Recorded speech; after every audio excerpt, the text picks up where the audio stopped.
Hi all of you, how are you students? Today we are starting class 11 chapter number 4 business services and what first topic is meaning क्या है business services की। तो business में जो services sectors होते हैं खासकर वो होते हैं, मैंने अंडरलाइन कर रखा है बैंकिंग 1, कम्युनिकेशन 2, ट्रांसपोर्ट 3, इंश्योरेंस 4 और वेयर हाउसिंग 5। बिजनेस को स्मूथ फ्लो करने के लिए, स्मूथ फ्लो बिजनेस का एक्टिविटीज़ को करने के लिए इन सभी की हमें रिक्वायरमेंट होती है। आज की तारीख में इकोनॉमी में इनके अंदर बहुत बड़े बड़े इन्वेस्टर्स आ रहे हैं और इस सेक्टर्स को बड़ा ग्रोथ एक मोमेंटम मिल रहा है। चलिए अब हम बात करेंगे कैरेक्टरिस्टिक्स की। तो इसके लिए एक आप चौपाई पढ़ लीजिए, चौपाई याद कर लीजिए। LIC इन, ओके, हमारे पास पूरी 5 कैरेक्टरिस्टिक्स है इसके बिजनेस सर्विसेज के। तो आप चौपाई याद कर लो, LIC इन, LIC इन, LIC इन। चलो तो आई से हम बात करते हैं intangible. Services are intangible, services intangible है, वो दिखती नहीं है, उनको हम छू नहीं सकते और देख नहीं सकते। We can only feel, services हमेशा फील की जाती है, ओके। और वी कैन एक्सपीरियंस, हम एक्सपीरियंस कर सकते हैं। We can not find out the quality of service before taking it, very good.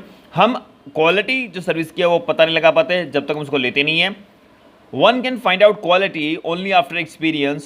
So supplier must try to offer good quality service to customers so that they demand them again after experience them. बहुत बढ़िया line, last technical line है।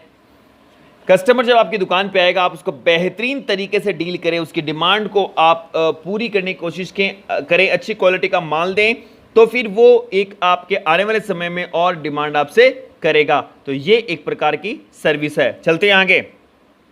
Lack of homogeneity और inconsistency क्या है? Services have to be performed each time according to the demand and expectation of each customer. Service को हमें perform करना है एज पर द डिमांड, गोला लगा रहा हूं, डिमांड, जो कस्टमर डिमांड करेगा उसकी हमें एक्सपेक्टेशन को पूरी करना है।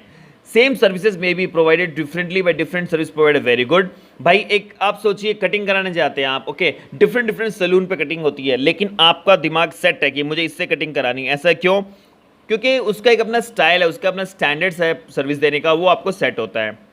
For example the banking services provided by the nationalised bank are quite different from the banking service provided by the private sector. बहुत बढ़िया, जो नेशनलाइज्ड बैंक का उनका और प्राइवेट सेक्टर का और फॉरेन बैंक्स का अपना अपना तरीका है। तो बात समझ में आ गई है, सबका अपना अपना डिमांड है, सबकी अपनी अपनी एक्सपेक्टेशन है। तो कस्टमर की आप डिमांड एक्सपेक्टेशन को पूरी करें, ओके। चलते हैं पॉइंट नंबर 3 की बात करते हैं, ओके। पॉइंट नंबर अगर हम 3 की बात करें तो यहां पर दिख रहा होगा आपको इन्वेंट्री। इन्वेंट्री क्या है?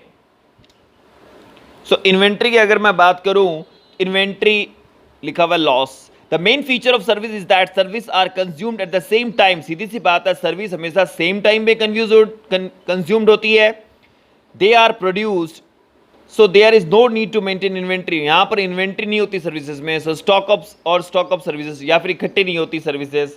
If service is not consumed immediately then it is a total loss, तो ये वो टोटल लॉस हो जाता है। For example vacant seat for cinema hall, बहुत बढ़िया बात।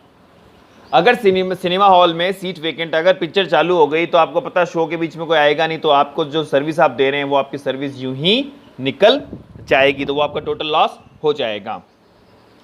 चलते आगे बात करते हैं बिजनेस सर्विसेज की 4th पॉइंट की कैरेक्टरिस्टिक्स क्या है? नॉन ट्रांसफरेबिलिटी और inseparability. The services can not be separated from the provider services. Service को हम सेपरेट अलग नहीं कर सकते। These are produce and consumed at the same place. ये प्रोड्यूस होती है, कंज्यूम होती है सेम जगह पर। For example we cannot separate the medical service provided by the doctor. Doctor को हम उसकी सर्विस से अलग नहीं कर सकते। Doctor and service are inseparable, उसको हम अलग नहीं कर सकते। Similarly it depend upon the lawyer, chartered accountant and barber also. Cutting करता है, क्या आप कटिंग वाले बार्बर को उसकी सर्विस अलग कर सकते हैं? नहीं कर सकते, ओके। चलते 5th पॉइंट, कस्टमर्स पार्टिसिपेशन और इन्वॉल्वमेंट क्या है? अगर कस्टमर का पार्टिसिपेशन, अगर किसी को एक्सपीरियंस लेना है सर्विस का तो उसको पार्टिसिपेट करना पड़ेगा। अगर आप किसी को कहोगे यार यहाँ कटिंग बहुत अच्छी होती है, तो आपको जाके वहाँ कटिंग करानी पड़ेगी।